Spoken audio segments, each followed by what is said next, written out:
The Galactic Council had made exactly 3 mistakes in its 2,000-year history. The first was allowing the Vrexians to regulate their own mining operations, which, predictably, ended with half a solar system turned into a debris field. The second was appointing Ambassador Threlkus to negotiate the peace treaty between the Korthans and the Zalathi. That particular genius had somehow managed to start a third war in the process. But the third mistake, well, that one was special. That one was declaring humanity a Class 7 extinction threat and authorizing a preemptive strike. I should know. I'm Crixthal, Junior Archivist of the Council's Historical Records Division, and I had the distinct privilege of watching the entire debacle unfold from the safety of my climate-controlled archive pod, 300 light-years away from the action. Lucky me, right? Yeah, well, keep that thought. It started innocuously enough, as most catastrophes do. The humans had only been part of the galactic community for about 40 standard cycles, barely long enough to figure out how to use a universal translator without accidentally proposing marriage to a Glorthian counselor, which, by the way, happened twice. But in those 40 cycles, they'd done something that made the Council's collective tendrils twitch with anxiety. They'd started asking questions. Not the normal questions, mind you, like where's the nearest refueling station, or is this food going to kill us? No. Humans ask things like why do we do it this way, and what if we tried something different, and my personal favorite, who decided that was a good idea? Dangerous questions. Those questions that made people think. Questions that made the status quo look less like divine mandate and more like bureaucratic laziness that had calcified over millennia. The real trouble began when Commander Vex Neril, a Korthan military strategist with all the charm of a malfunctioning waste disposal unit, presented his findings to the Council. I was there that day, recording the proceedings as always, trying not to fall asleep while various ambassadors droned on about trade regulations and mineral rights. Then Vex Neril activated his holographic display, and suddenly everyone was paying attention. "Esteemed Council members," he began, his 4 eyes gleaming with what I can only describe as vindictive satisfaction. "I have compiled irrefutable evidence that humanity poses an existential threat to galactic civilization as we know it." Cue the dramatic pause. He was clearly enjoying this. In the past 10 cycles alone, humans have filed over 70,000 patent applications for new technologies, more than the previous century's worth from all other species combined. They have established unauthorized research facilities in no fewer than 47 systems. They have, and I quote from their own documentation, reverse-engineered 17 different types of advanced alien technology without permission, then had the audacity to file patent claims on the improvements they made. A ripple of concern spread through the chamber. Unauthorized research? Patent claims? On improvements? The horror. But that's not the worst of it. Vex Neril continued, warming to his subject. They've been teaching other species their methods, sharing their approach to problem-solving, encouraging independent thought and questioning of established procedures. If left unchecked, they will destabilize the entire foundation upon which our civilization rests. Ambassador Lyraz N., a Zalathi diplomat with considerably more sense than most of her colleagues, raised a tentacle. "Commander, are you suggesting we declare war on a species because they're innovative and share knowledge freely?" "I am suggesting," Vex Neril said, his voice dropping to what he probably thought was an ominous register, "that we eliminate the threat before it metastasizes. We strike now while they're still confined to their pathetic little corner of the galaxy. We've run the simulations with overwhelming force. We can neutralize Earth and its colonies within 6 standard months. A regrettable necessity, but a necessity nonetheless. Now, here's where it gets interesting. The Council should have laughed him out of the chamber. They should have told him to take his paranoid delusions and shove them into the nearest black hole. Instead, and I'm still not entirely sure how this happened, they voted to authorize the strike. 17 species in favor, 9 against, 3 abstaining. Just like that, the galaxy declared war on humanity. I immediately filed an objection, for all the good it did. "This is insane," I told anyone who would listen, which turned out to be approximately nobody. "You're attacking them because they're too good at innovation? Because they share information? Do you not see how this makes us look like the villains in a particularly stupid historical drama?" But no, the decision was made. The combined Galactic Defense Fleet, 40,000 warships representing 12 different species, the largest military force assembled in 3 centuries, set course for human space. This wasn't going to be a war. This was going to be an extermination. The humans, of course, had no idea what was coming. Why would they? They'd been model citizens by their standards. Trade agreements honored, no territorial disputes, generally friendly relations with everyone except the Vrexians, but nobody liked the Vrexians anyway. Sure, they'd been a bit pushy about technology exchange, and had perhaps bent a few rules here and there, but nothing that warranted genocide. The fleet arrived at the edge of human territory, in the Kepler 442 system, where humanity maintained a modest research station and a small defensive garrison. Admiral Krelthax, commanding from his flagship Inevitable Justice, because nothing says we're the good guys, like naming your ship something ominous, fully expected to overwhelm the station within hours. He did not expect Captain Eleanor Reeves. Captain Reeves was, by human standards, unremarkable. Average height, dark hair pulled back in a regulation bun, calm brown eyes that suggested she'd rather be anywhere else. She commanded the CSS Defiant, a frigate so modestly armed that it barely qualified as a warship by galactic standards. When Krelthax's fleet materialized in system, her ship was conducting routine patrols with a crew of just 215 humans. The Admiral opened a channel, probably expecting immediate surrender. Unidentified human vessel, you are vastly outgunned and outmatched. Power down your weapons and prepare to be boarded. Resistance will be met with immediate destruction. There was a pause. Then Captain Reeves appeared on the view screen, looking mildly annoyed, like someone had just interrupted her lunch. "Admiral," she said evenly, "I'm going to give you one chance to turn around and go home. Whatever you think you're doing here, whatever orders you've received, you're making a mistake." Krelthax couldn't believe what he was hearing. This human, commanding a single pathetic ship against an armada, was threatening him. "Captain Reeves, I have 40,000 warships. You have 1. The mathematics here are not complicated." "No," Reeves agreed. "They're really not. See, Admiral, you have 40,000 warships that have never fought against humans. You're operating on simulations and assumptions. We, on the other hand," she smiled, and it was not a reassuring expression. "We've been preparing for this possibility since the day we learned we weren't alone in the universe. Preposterous. Surrender now or what? You'll destroy us? Admiral, you're going to destroy us anyway. Your orders are extermination, aren't they?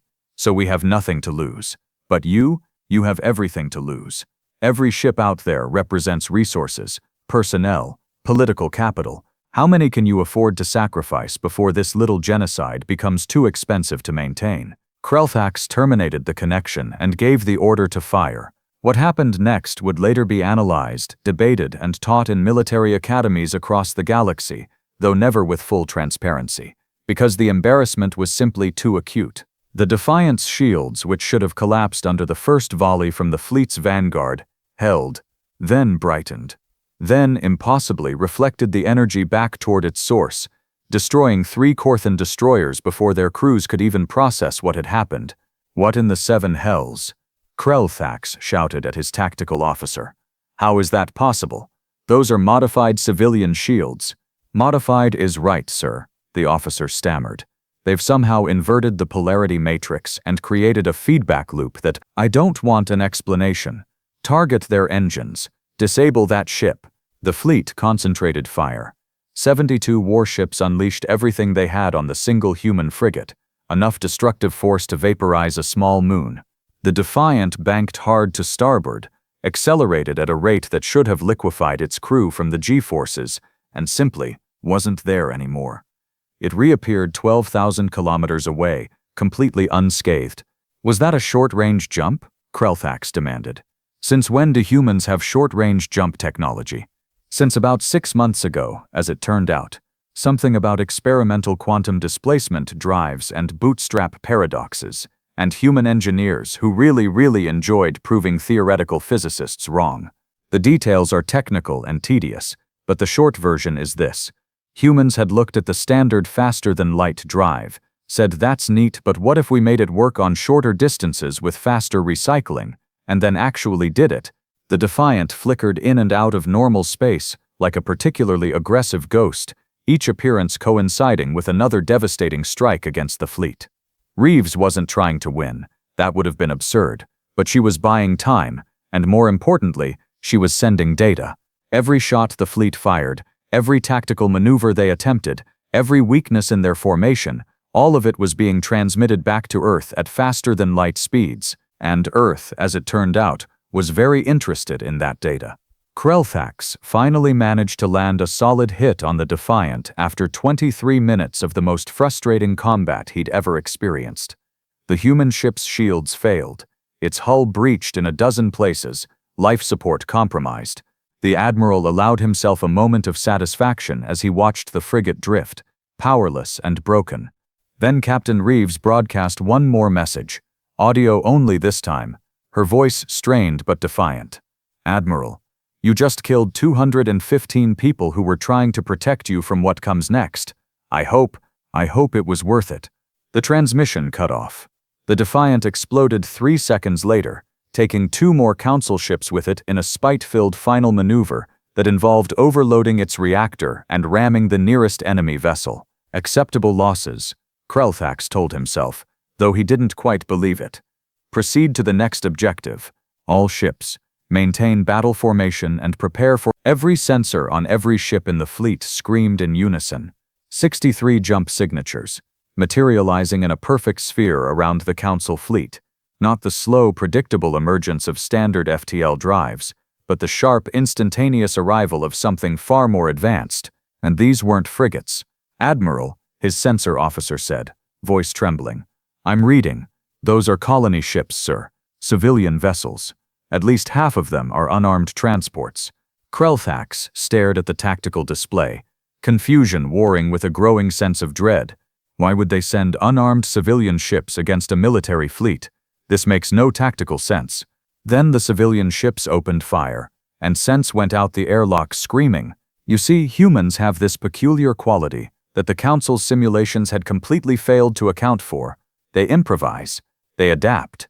They take whatever they have available and turn it into a weapon, because the concept of civilian technology and military technology are really more like suggestions than hard categories. Those colony ships. They were equipped with mining lasers designed to cut through asteroids, lasers that coincidentally were extremely effective at cutting through military-grade hull plating. They had tractor beams meant for moving construction materials, beams that worked just as well for yanking enemy fighters into collision courses with their own capital ships. They had fusion reactors for power generation, reactors that could be overloaded and turned into improvised nuclear weapons if the situation called for it. And oh, how the situation called for it. Evasive maneuvers, Krelthax roared, but 40,000 ships don't turn on a credit chip. The fleet had been arranged for overwhelming offensive capability, not defensive flexibility. They were packed too tightly, their formation optimized for the wrong kind of battle entirely. The human ships didn't fight fair. They didn't follow standard tactical doctrine. They used industrial equipment in ways that violated approximately 17 different safety regulations, and they coordinated with a precision that suggested either telepathy or the galaxy's most terrifying communication network. A mining vessel called the Prosperity, captained by a woman named Keiko Tanaka, who'd spent 30 years hauling ore and never fired a weapon in her life, managed to disable 6 Xylothi cruisers by targeting their sensor arrays with precision laser strikes, then broadcasting false telemetry that convinced them they were being fired upon by their own allies. The resulting friendly fire incident was spectacular. A colony transport named New Horizon, under the command of former merchant captain Dmitry Volkov, used its massive cargo bays to deploy thousands of construction drones that had been hastily reprogrammed as autonomous weapons. They swarmed council ships like metallic locusts, cutting fuel lines, jamming communication arrays, and generally making a nuisance of themselves that tied up defensive systems and created chaos. But the real turning point came when the RSS Oracle, a research vessel captained by Dr. Amara Singh, who held advanced degrees in astrophysics, xenobiology, and apparently combat tactics, demonstrated what humans had really been working on in all those unauthorized research facilities. Admiral Krelthax, Dr. Singh broadcast on all frequencies, her voice carrying the exhausted patience of a teacher dealing with particularly slow students. You're operating under several false assumptions. First, that we're unprepared. Second, that we're weak. And third, that we play by your rules." The Oracle's hull split open like a flower, revealing a weapon that made every military analyst in the Council fleet simultaneously wet themselves, metaphorically speaking, though possibly literally in some cases. It was a gravitational lens cannon, a theoretical weapon that the Council's own physicists had declared impossible to miniaturize. It focused and amplified gravitational waves to create localized distortions in spacetime. In practical terms, it could fold a ship in half without ever touching it. Dr. Singh demonstrated this capability on the Inevitable Justice's escort carrier, which crumpled like cheap aluminum foil, killing everyone aboard instantly. "We didn't want this war," Singh continued, her voice hard now. "We came to the galaxy hoping for friendship, for cooperation, for shared knowledge and mutual growth. Instead, you decided we were too dangerous because we ask questions and share information. Well, congratulations, you just validated every paranoid fear we had about first contact." Krelthax opened a channel, his voice shaking. "Dr. Singh, we can negotiate." "No," she cut him off. "No negotiations. No mercy. You came to exterminate us, Admiral. Now you get to learn what it feels like when humanity fights back." The battle that followed was less a battle and more a systematic dismantling. The Council fleet had numbers and firepower, yes, but humans had ingenuity, adaptability, and 40 years of paranoid military preparation that had anticipated exactly this scenario. Every science fiction story about alien invasion, every military simulation about asymmetric warfare, every tactical analysis of historical battles, all of it fed into a collective human consciousness that was very, very good at killing things that threatened it. 6 hours after the engagement began, the combined Galactic Defense Fleet was reduced to scattered survivors running for their lives. 38,000 ships destroyed or disabled, 1.4 million casualties, the largest military defeat in recorded galactic history, inflicted by a species using retrofitted civilian vessels and improvised weapons. Krelthax, broadcasting from an escape pod after the Inevitable Justice was torn apart by another gravitational strike, made one final transmission before his capture. "We have awakened something terrible. May the cosmos have mercy on us all." Back on Earth, in a secure bunker beneath Geneva, Secretary General Hassan Okonkwo watched the battle reports with an expression of grim satisfaction. Around him, military leaders from every human nation waited in silence. "Initiate Phase 2, Okonkwo said quietly. "Show them what we've really been building." And that's when the Council learned about Earth's real fleet, the one that had been under construction in the Kuiper Belt for 35 years, hidden among the ice and rock where Council sensors had never thought to look. 2,000 warships of human design, built from the ground up for combat, incorporating every scrap of alien technology humanity had reverse-engineered, improved upon, and weaponized. They also learned about the defense grid humanity had seeded throughout its territory. Autonomous weapons platforms disguised as communication satellites, mining drones that were actually missile launchers, civilian stations that could reconfigure into fortresses within hours. And they learned about humanity's secret weapon, the thing that scared the Council more than any gravitational cannon or stealth fleet: information. Every single engagement was broadcast across the galactic network. Every war crime the Council committed, and they committed many in their desperation, was recorded, documented, and shared. Humanity didn't just fight militarily, they fought in the court of public opinion, showing the galaxy exactly what their enlightened leaders were willing to do to suppress a species that asked too many questions. The war lasted 3 months. It ended not with humanity's extermination, but with the Council's complete capitulation and the resignation of 17 ambassadors, including Vexnerl, who was later convicted of war crimes and sentenced to spend the rest of his life studying human philosophy, a punishment he considered worse than death. The Treaty of Geneva, as it came to be known, established humanity as a protected species, with full council rights, mandatory technology sharing agreements that worked both ways, and a formal apology that probably still stings every time a council member has to recite it. Me, I got promoted. Turns out accurately predicting a catastrophic military failure and having the documentation to prove that everyone ignored my warnings is good for your career. I'm now senior archivist, and my first official act was to establish the Museum of Terrible Decisions, featuring a permanent exhibition on the war against humanity. We get a lot of visitors, mostly military academies, bringing their students to learn about hubris, underestimation, and what happens when you mistake kindness for weakness. There's a plaque outside the main exhibition hall. It's a quote from Captain Elena Reeves, recovered from the Defiant's last transmission. "We came in peace, you came for war. Don't blame us for being better at your game than you were." Below it, in smaller text, is my own addition. The galaxy's third greatest mistake was assuming humanity's greatest strength was their technology. It wasn't. It was their absolute refusal to give up, even when, especially when giving up would have been the logical choice. Yeah, we messed up, but at least we learned something. Well, most of us did.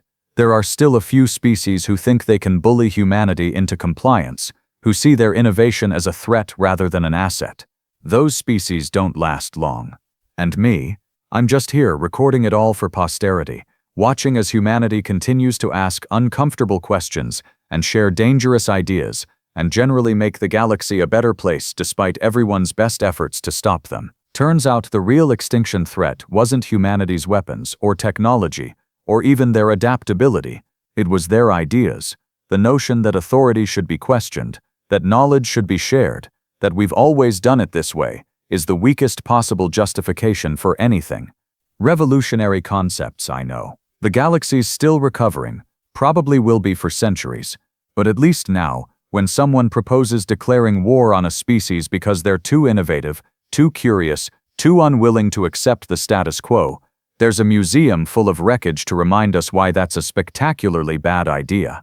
And somewhere out there, humanity keeps building, keeps exploring, keeps asking why not, instead of why. Terrifying, isn't it? I wouldn't have it any other way.